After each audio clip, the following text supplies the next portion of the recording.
I wasn't planning to talk about this today. I was actually doing something completely normal.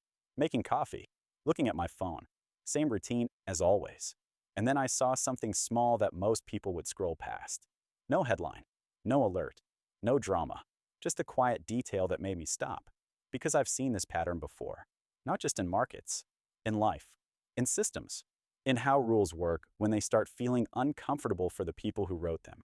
Here's the thing nobody likes admitting. Big systems don't usually break in loud ways. They don't collapse with fireworks and warning sirens. They change quietly, slowly, with polite language, while everyone is distracted by the surface noise. And the people inside those systems always act like nothing unusual is happening. They keep smiling. They keep talking in calm voices. They keep saying everything is normal, right up until it isn't. Most people think danger looks dramatic. It doesn't. Real danger looks boring. It looks like paperwork. It looks like a policy update. It looks like a rule adjustment that nobody reads because it's written in the dullest language possible. That's how you know it matters. Think about it. When was the last time something truly important came with flashing lights? It doesn't. It comes with a sentence buried on page 17 that says, "under special circumstances."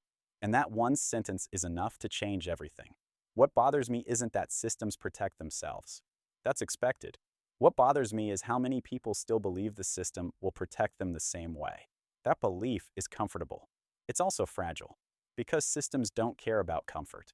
They care about staying alive. You see this everywhere once you notice it. Banks, platforms, companies, even workplaces.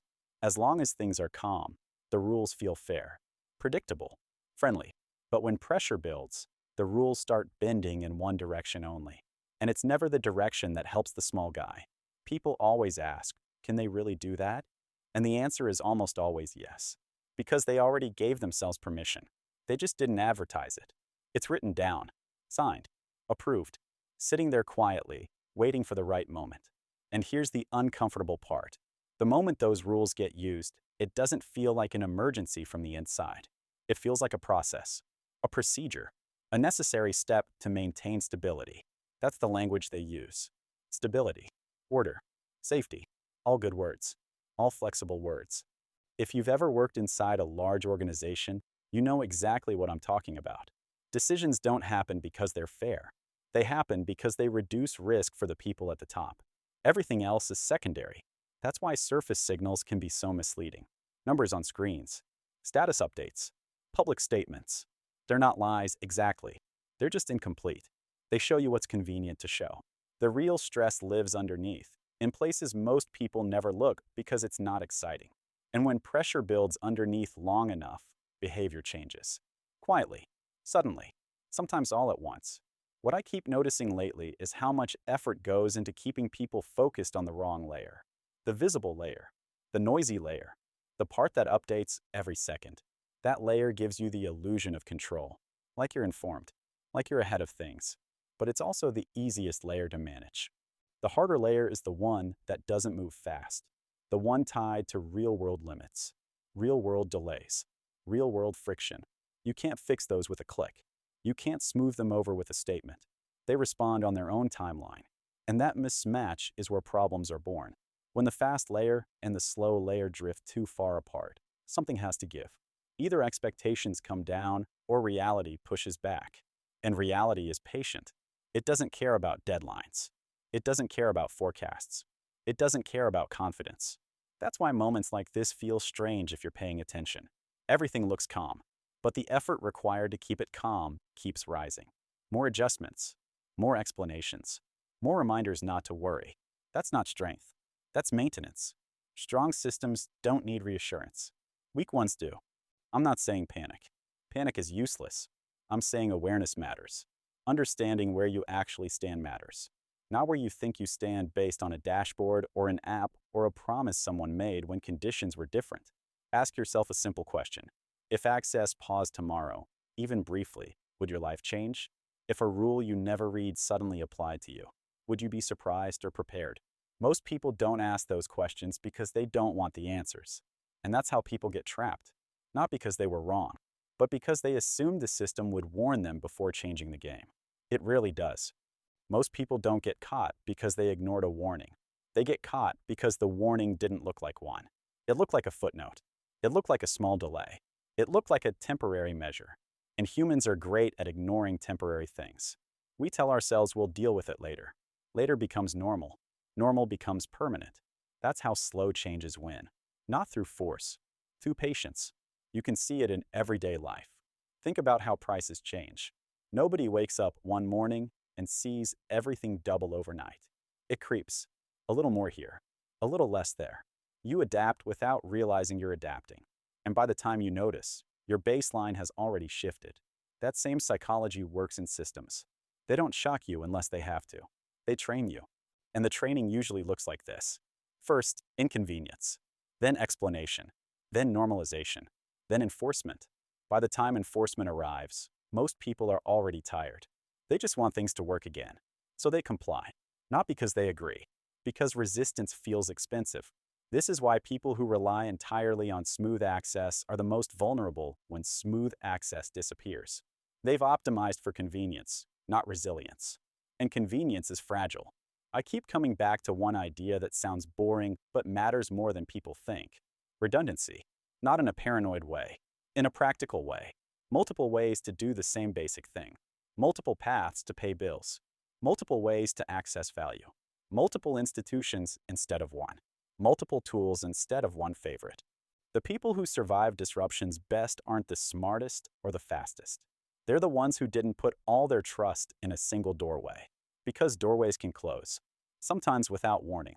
What's interesting is how often this gets framed as fear. It's not fear. It's adulthood. It's the same reason you keep a spare tire in your car even though you don't expect a flat today. You're not scared. You're realistic. And yet, when it comes to systems, people act like preparation is pessimism. It's not. It's respect for complexity. Complex systems fail in complex ways. They don't fail cleanly. They fail sideways. One small issue here causes a delay there, which causes a rule change somewhere else, which triggers behavior you didn't expect. By the time it reaches you, the original cause doesn't even matter anymore. You just feel the effect. That's why focusing only on surface indicators is dangerous. Surface indicators are designed to be legible. They're designed to calm you. The deeper indicators are messy, inconsistent, hard to explain. That's where the truth usually lives. People love certainty. They love clear answers. But certainty is often the most expensive illusion. Real-world safety comes from flexibility. From being able to adjust when conditions shift instead of freezing because the plan assumed everything would stay the same. Here's a simple mental test I use. If this stopped working for a few days, what would I do? If that became unavailable, what's my backup? If the rules changed overnight, would I be scrambling or slightly annoyed? The goal isn't perfection. The goal is not being cornered. And cornering usually happens when people mistake access for ownership. Just because you can see something doesn't mean you control it. Just because you can click something doesn't mean it's yours under stress. Ownership shows itself when things go wrong, not when they go right. This is why so many people feel blindsided during disruptions. They thought visibility meant safety. They thought availability meant permanence. They thought a promise was the same as a guarantee. It isn't. Promises exist in good conditions. Guarantees get tested in bad ones. And here's the part nobody likes hearing. When pressure hits, systems will always choose the path that protects themselves first. Not because they're evil, because they're built that way. Expecting anything else is like expecting a fire alarm to cook you dinner. It's not what it's for. Once you accept that, things get clearer. You stop asking why they did it. You start asking what incentives made it inevitable. And once you understand incentives, behavior becomes predictable. This is also where a lot of people waste energy. They argue about fairness. Fairness is a moral concept. Systems run on rules. Rules don't care how you feel about them. They care whether they can be enforced. So instead of hoping for fairness, it's smarter to design your life so rule changes don't break you. That doesn't mean checking out. It means staying light on your feet. I've noticed something else too. The louder the reassurance, the more effort it usually takes to maintain the current setup. Truly stable systems don't need constant reassurance campaigns. They just work. When you hear phrases like, "nothing to worry about," repeated often, that's usually for the people watching, not the people running things. The people running things are already preparing, quietly. And they don't announce preparation. They move resources. They adjust exposure. They reduce risk where they can. They spread things out. They don't wait for permission. That's the difference between participants and managers. Participants react. Managers position. You don't need to be a manager of a system to think like one in your own life. You just need to ask better questions. Questions like, where am I exposed? Where am I assuming continuity? Where am I trusting silence as a signal of safety? Silence is not safety. Silence is just silence. Sometimes it means nothing. Sometimes it means everything important is happening offstage. And that's why this moment matters more than it looks like it does. There's a strange comfort people get from believing someone else is in control. Not because it's true, but because it removes responsibility. If someone else is steering the ship, then you don't have to think about the water.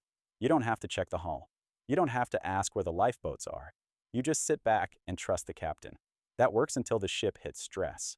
And stress reveals something uncomfortable. The captain's first job is not to save everyone. It's to keep the ship from sinking. And sometimes that means closing doors. Sometimes it means changing priorities. Sometimes it means choosing who stays dry. That's not cynicism. That's how complex systems survive. What's different now compared to the past is speed. Decisions travel faster. Reactions happen quicker. And once a change happens, it spreads instantly. There's no long adjustment period where people slowly catch on. One update and the environment shifts. That's why adaptability has quietly become more valuable than prediction. You don't need to know exactly what will happen. You need to know what you'll do if something happens. That's a much more practical skill. A lot of people waste time arguing about whether a system will fail. That's the wrong question. Systems don't fail once. They strain, adjust, reroute, and survive in altered form. The real question is whether the version that survives still works for you. History is full of examples where systems technically survived, but ordinary people lost access, value, or stability in the process. The system kept going. The experience inside it changed. That's what most people don't prepare for. They imagine collapse as everything stopping. In reality, it's often the opposite. Everything keeps moving, just not in your favor. So the smartest move isn't betting on disaster or betting on perfection. It's accepting that change is normal and positioning yourself so change doesn't trap you. That means being honest about what you control and what you don't. You don't control policy. You don't control institutions. You don't control market reactions. You do control how concentrated your risks are. You do control how dependent you are on a single pathway. You do control whether you read the rules or ignore them. And reading the rules doesn't mean memorizing legal language. It means understanding the spirit behind it. Ask yourself, who does this protect when things go wrong? If the answer isn't you, then plan accordingly. I've said this before and I'll say it again because it's easy to forget. Calm does not equal safe. Calm can be manufactured. Stability can be staged. What can't be faked for long is strain. Strain leaks out through delays, adjustments, and exceptions. When you start seeing exceptions pile up, that's information. When you see rules being temporarily relaxed or tightened, that's information. When you hear phrases like, out of an abundance of caution, that's information. It's not a warning siren, but it's a pressure gauge. And pressure gauges don't scream. They just move. I want to be clear about something. This isn't about doom. It's about clarity. People who stay clear-headed don't panic when things shift. They adapt faster because they expected movement. And no, you don't need to overhaul your life overnight. Overreaction creates its own problems. The goal is steady adjustment. Small improvements in resilience add up over time. Think in layers. Immediate needs. Short-term access. Long-term stability. Don't confuse one for the other. Something can be great for long-term storage and terrible for day-to-day use. Something can be perfect for convenience and awful under stress. Balance matters. One of the biggest mistakes people make is chasing the perfect answer. There isn't one. There are trade-offs. Every setup has strengths and weaknesses. The people who do well aren't the ones who found a magic solution. They're the ones who understood their own trade-offs. And finally, here's the part that rarely gets said out loud. Confidence doesn't come from certainty. It comes from preparation. When you know you have options, you stop obsessing over headlines. You stop reacting emotionally to every move. You stop feeling like the floor might disappear under you at any moment. That kind of calm isn't fake. It's earned. So if you take anything from this, let it be this. Don't wait for permission to think defensively. Don't assume silence means safety. Don't mistake access for control. And don't let comfort talk you out of common sense. Systems will do what systems always do. Your job is to make sure your life doesn't depend on them behaving perfectly. Stay sharp, stay flexible, and stay curious. Because the people who ask better questions today are the ones who don't get cornered tomorrow. And that's the whole point.